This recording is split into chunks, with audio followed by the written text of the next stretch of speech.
Et c'est parti pour le 4e épisode de Dans la tête d'un parieur. Il est là, il est plus en forme que jamais. C'est Benoît Tréanton pour son podcast Dans la tête d'un parieur, le premier podcast d'aide à l'analyse au paris sportif. On vous rappelle deux choses importantes et on vous le redira à chaque fois. Les jeux d'argent sont strictement interdits aux mineurs. On n'incite absolument personne à jouer. Les jeux d'argent peuvent être dangereux. Voilà, jouer avec excès comporte des risques.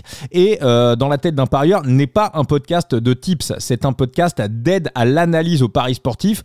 Donc Benoît fait des analyses, il vous propose des choses, il estime ce qui est valu et ce qui ne l'est pas, et après à vous, en votre âme et conscience, et en fonction également de votre budget, sachant qu'il faut toujours bien évidemment jouer de manière la plus sécurisée possible, à vous de prendre ou non ce que Benoît dit, ce que vous propose, est-ce que ça vous semble ou non pertinent. Il le prend et il vous explique pourquoi, et donc on se retrouve pour un 4e épisode de Dans la tête d'un parieur, consacré à l'analyse de la Champions League féminine de handball 2025-2026. Et là, Benoît, l'équipe de Brest, elle te fait de l'œil. Ouais, ça va surprendre du monde parce que je sais pas si vous entendez souvent parler de hand féminin. Bon, moi j'ai la chance ou pas dans la ville où j'habite, Brest, d'avoir une super équipe de hand de féminin qui s'appelle le BBH, le Brest-Bretagne Handball. Je vais voir régulièrement des matchs et j'avoue que cette année, écoute, voilà, ça me titille un peu. Pourquoi ça me titille un peu? Je vais vous expliquer tout ça. On a en fait, parce qu'il y a des transferts aussi, on sait bien. On a récupéré Anna Gross qui était chez nous il y a quelques années, où grâce à elle on a fait champion de France et on a fait Final Four de Ligue des Champions femmes. Et elle revient cette année.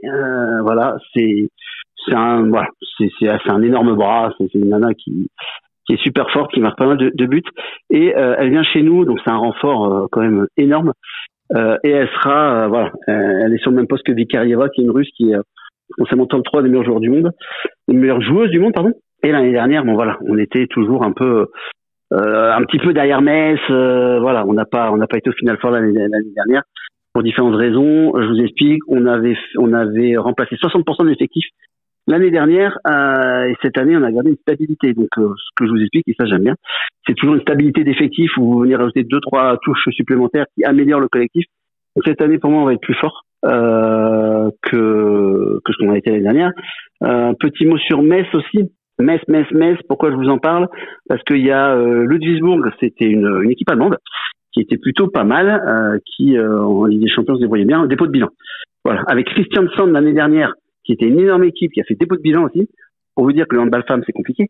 Une joueuse de cette équipe-là, qui s'appelle Smith, internationale allemande, qui a déjà joué pour Metz, vient à Metz pour 1 an, parce qu'il fallait bien qu'elle retrouve un club. Et donc Metz se retrouve avec une super joueuse en plus, qui est super défenseuse de son état. Donc, qu'est-ce que j'ai fait? Comme d'habitude, je suis allé voir les cotes en Ligue des Champions de Metz et de Brest. Et ma surprise, c'était de voir Brest à 34 et Metz à 15. Donc voilà, j'estime que c'est méga value, surtout 34 de Brest, parce que je les vois bien au Final Four. Final Four, c'est quoi? C'est en 3 jours, demi-finale, finale. Voilà. Il y a un ogre dans la compétition, c'est Gjör qui est sponsorisé par des Hongroises, sponsorisé par Audi Volkswagen. Je crois que c'est Audi. Voilà, bon, c'est, on va dire, c'est Real Madrid. Attention, regardez, c'est le Real Madrid du hand-femme. Voilà. Et eux, elles sont cotés à 2,10 forcément. Mais cette année, voilà, je me dis qu'il y a quelque chose potentiellement à faire du côté de Brest. Donc pour moi, il y avait value de ce côté-là, et je les suivrai avec attention cette année. Donc je pourrais donner des infos, des choses comme ça, potentiellement des paris ou des prédictions ou ce que je sens sur cette équipe-là de Brest en Ligue des Champions, voire en championnat. Donc je me devais de faire un point handball femme, parce qu'on n'en parle pas assez. Et Brest, il y a une super ambiance, salle de 2500 places qui est tout le temps pleine. Donc voilà pour le hand féminin français. Bon écoute, moi je l'ai pris à 28, c'est 0,15% de bankroll pour la bankroll PLT. Donc Brest gagne la Ligue des Champions. En plus, je crois que tu as regardé aussi un petit peu les interviews des joueuses, et ouais. Elles ont faim, quoi. Oui, c'est je te dis, alors ce qui est marrant, c'est que je sais pas si on appelle ça un directeur général au handball, qui s'appelle Nicolas Rouet, on est assis en classe ensemble en seconde. Ah ouais, c'est ouf. c'est ouf. Donc ce qu'il a dit, c'est simple. Cette année, saison loupée si on n'est pas champion de France et si on fait pas Final Four en Ligue des Champions. Bon, comme ça c'est réglé. Hein, les cartes sont sur la table. Et Brest, il était comment à l'école, lui, là? Tu sentais que ça allait être un dirigeant, là? Il aimait le sport? C'était, il était comment? Non, franchement, il joue au basket et non, franchement, j'aurais jamais pu croire que. Non, j'aurais jamais pu croire ça. Non, franchement, et c'est top. Je voudrais bien être à sa place, moi, qui adore le sport. Mais non, mais en tout cas, voilà ce qui a été dit et mis sur la table. Alors, c'est une info qui vient de tomber aujourd'hui. Coralie Lassource, qui est notre capitaine, vient de dire qu'elle est enceinte. Ah. Et donc ça vient de tomber aujourd'hui. Eh ben, tout nouveau. Elle est enceinte. Et voilà, donc super, bien sûr. Par contre, bah oui, mais quand t'es parieur, donc je lui souhaite tous mes vœux de bonheur. Ah bah oui. Bon, par contre, maintenant on a un trou au niveau de la joueuse. Donc je me dis que non mais attends, Brest a une particularité, c'est-à-dire que ce sont les Gérard Le Saint est président du hand-femme et Denis Le Saint, son frère, est président du foot, d'accord? Donc ça c'est une particularité brestoise, c'est rigolo. Mais je me dis que avec le dépôt de bilan de Luxembourg, avec certaines joueuses qui sont là-bas, est-ce que potentiellement on n'irait pas chercher une remplaçante là-bas qui aurait un super niveau? Donc bon, il reste encore deux joueuses à son poste, hein, parce que à Brest généralement on triple les postes. Il reste encore deux joueuses vraiment sympas à son poste, mais bon, ça tu vois. Typiquement, c'est un impondérable. Là, je mets ma casquette de parieur, je parle pas dans la vie parce que c'est super pour elle.